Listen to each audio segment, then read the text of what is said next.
Welcome to my reading journal setup for 2022. Today I'm taking you on the journey with my lovely little journal here. This journal I found free on the ground. Yes, I found it on the ground. On the ground, it had a few drawings in it that I ripped out, and then I made it into my reading journal in August. I wasn't really sure if I was going to like my reading journal. I thought I was going to start it and not finish it, but I actually really enjoyed this reading journal. So here we go. Why did I stick with it? First of all, I think it's because I kept it pretty simple. All I got is my stats there at the beginning, and then as you can see, I'm flipping through a bunch of books that I wanted to talk about. Not all of them are like the best books I've read. Some of them are horrible books, but just books. Printed some pictures out online and wrote about feelings for these books, kind of the overall feels for the book. And it's simple. It's just my journal on books. I did add the best of 2021 in there, kind of as a closure, but other than that, we're free to start wrapping everything up. So first of all, I thought about making my journal a little bit more fancy. I keep a pretty simple reading journal, and I thought about sprucing it up, and so I looked at all these videos online. There's a ton of them right now this time of the year, and I searched for some ideas, and I think I'm going to be sticking around with the simple stuff. It's just preference. It's what I can control. I like to do a lot of creative things, and my reading journal isn't really my creative outlet. It's really my reading outlet. It makes sense to me. So I let the creativity fall onto other people if they want to do fan art and other ways of enjoying their reading. But for me, I just want to write down some of my ideas and write about some of these books I'm reading, and also to remember my feelings about a book. So here I am setting up 2022, and again, super simple, starting off with those reading stats, and my reading stats are broken up by month. It's really the universal way of splitting up the year into 12 parts, but I've got each month here and also yearly stats at the very end, and I left some space for some cool pie graphs, maybe story graph. I'll print that out at the end of the year and it'll look super cool.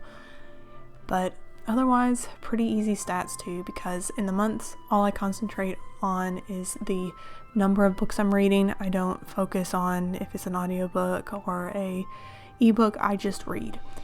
The page numbers and the hours listened. The page numbers really boost my ego. I don't know about you guys, but when I see sometimes how many pages I've read, I'm like, whoa, dang, that was a lot of pages. And hours listened really makes me think, how much am I cleaning the house? Was I cleaning the house the whole time? Was I driving? I don't know. Oftentimes, it's interesting for me. I can tell when I get depressed, I read less, surprisingly. So if I start to slip with my mental health, I can usually see it here pretty quickly with my stats. Next, I've added this bookshelf. So everyone likes to add the bookshelf thing, and they will fill in with the names of the books, or they'll color it a certain way. Me, I decided to make it like an advent calendar.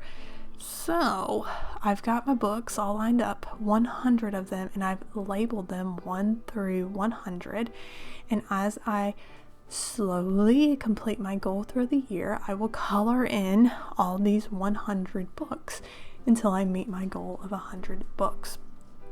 Pretty simple. I really enjoy that it's going to be kind of like an advent calendar, which is on my mind right now. A little search and find for each book that I finish. I don't know if I will color code it or not, but for me, I'm fine with not color coding it at all. The next spread I decided to add is series to finish.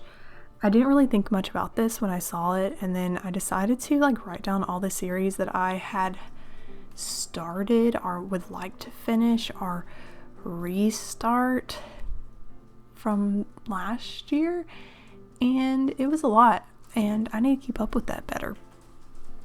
So I wrote all these down, and I go off to make sure I got the numbers correct, and it's a lot, guys. I have a lot of series to complete, more than I thought, so this is going to be a really fun spread to see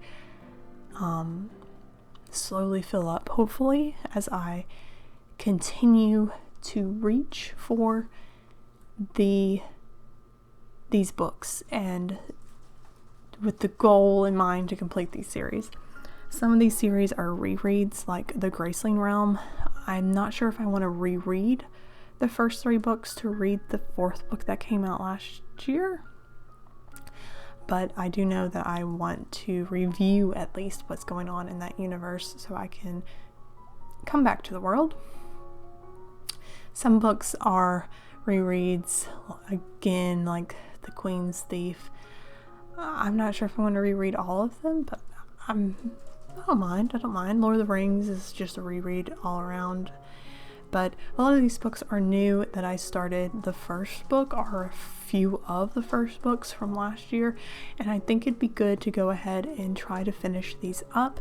But I am an emotional reader, and that being said, I often read whatever I feel. And if these books, I'm not feeling it, then I probably won't finish the series.